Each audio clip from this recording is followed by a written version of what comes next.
I wanted to live in that Emerald City in those low-cut emerald gowns that they paraded around. They're like, it's chic to be green. Wow, you actually remember a line from the movie The Wiz. I have that movie on DVD, and I frequently watch it. Let's ease on down the road. Right. So Michael Jackson was in it, Diana Ross was in it, Nipsey Russell was in it. Of course, he was the Tin Man. Right. And by the way, he voted for me when I was on To Tell the Truth, but that's an entirely different story. So I'm 10 years old, and it's the movie premiere, and so I get to go to the movie premiere, and afterwards, there's a party at Studio 54, which, I don't know, for you visiting New York, this was like the nightclub. It was like the original disco, where horrible, terrible things went on, from my understanding. Right. And probably a lot of fun things as well. But, so anyway, so I find myself after the movie in a car with Michael Jackson, who I actually don't even know who he is, because I'd never listened to music as a kid. Of course because not. I was raised in an Amish community. And, no. And, dancing was forbidden. So anyway, so I'm in this car with Michael Jackson. Seems perfectly nice. I don't know him. He's about 20. And girls are screaming after the car, chasing Michael, and I'm confused by this, and wondering why they're chasing the car. And then I go to Studio 54 with Michael Jackson and my mom, and Michael Jackson, and all I remember is Michael Jackson dancing, and I remember turning to a friend of mine and saying, "Wow, he should do this professionally, because he's really good at this." He's a good dancer. Yeah, he's really good. Right. That's yeah. Unbelievable how much better your childhood was than mine. It really is. It's just not right. I will say, that's a moment I would have really appreciated. Yeah. I'd be like, I can't believe it, Michael. I would have gotten out, made a collect call from a payphone, because as we know, there's no, and I would have said, you're not going to believe this. I'm at Studio 54 with Michael Jackson from The Wiz. Right. We are doing what is about to become known as the moonwalk in 10 years from now, and you're not going to believe it. Yeah, so I don't really, that's all I remember. I do remember I went to Studio 54 one other time when I was 11, and yeah. So, I was raised by a pack of wolves. Let's just say. No, I'm kidding.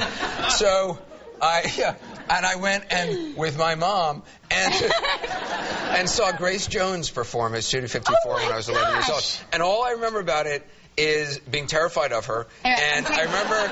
Well, she should do this professionally. In my memory, and I don't know if it's true or not, she had a whip which she made into a noose and wrapped around some guy's neck in the audience and lifted him up. Whether that's true or not, I don't know, but that's how I remember it. Yeah.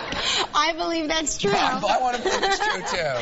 If anyone can do it, Grace Jones can do it. You know, it's so funny. I remember, I think I've told you this story before. The biggest moment of my life came in 5th grade when my mother brought home for me a pair of Gloria Vanderbilt jeans. They were green velvet. And I swear I wore them until the velvet fell off. Green velvet. Green velvet. Hard to pull off green velvet, isn't it? Well, in 5th grade, I could rock that look.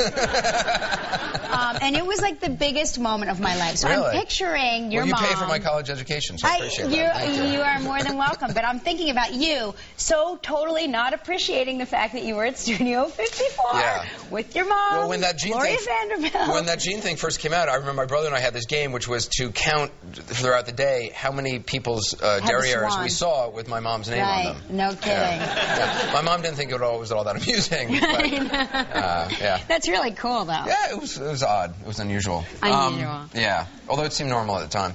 So the other thing I noticed is, speaking about dancing, is that the what are these folks called? The Knicks City Dancers. Yes. Where I've been auditioning for new Knicks City Dancers, and I'm told that you actually auditioned. Yes, I did. And I think we actually even have a clip of that. We did. I'm sure we did. Let's take a look at that, shall we? We don't do anything.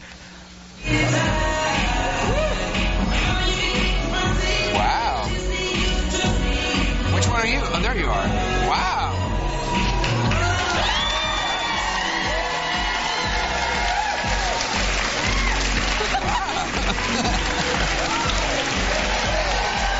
Very nice.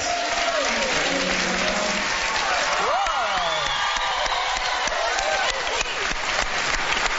That's great. I'm the small giddy boy in the front. Men should never wear shiny lycra spandex. It really is. No, you did very well. Thank you very much. You look like a 70s superhero, sort of. Thank you very much. Yeah. It's one of those moments where, so they say, okay, we're going to do, it's Regis and Kelly Do It Week. So we want to see you, and I'm really? like, That was the name? They want us to do it with each other or Did with other people anyone get the or double what? entendre? Right, no. Did no one think about that? So we decide that we're going to do it. And so somebody That was their says, late night show.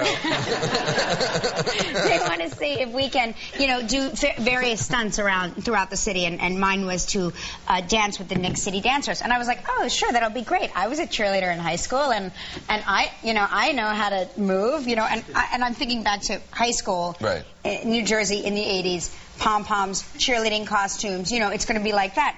This was like, I was crunking, I was hip-hopping, I hurt myself, I was like, I am too old to crunk. Wow, you crunk now? I mean, whatever that was. I'm not sure what that was. But it was not ballet, it was not jazz. It was None crunking. of my dance training as a child came in handy.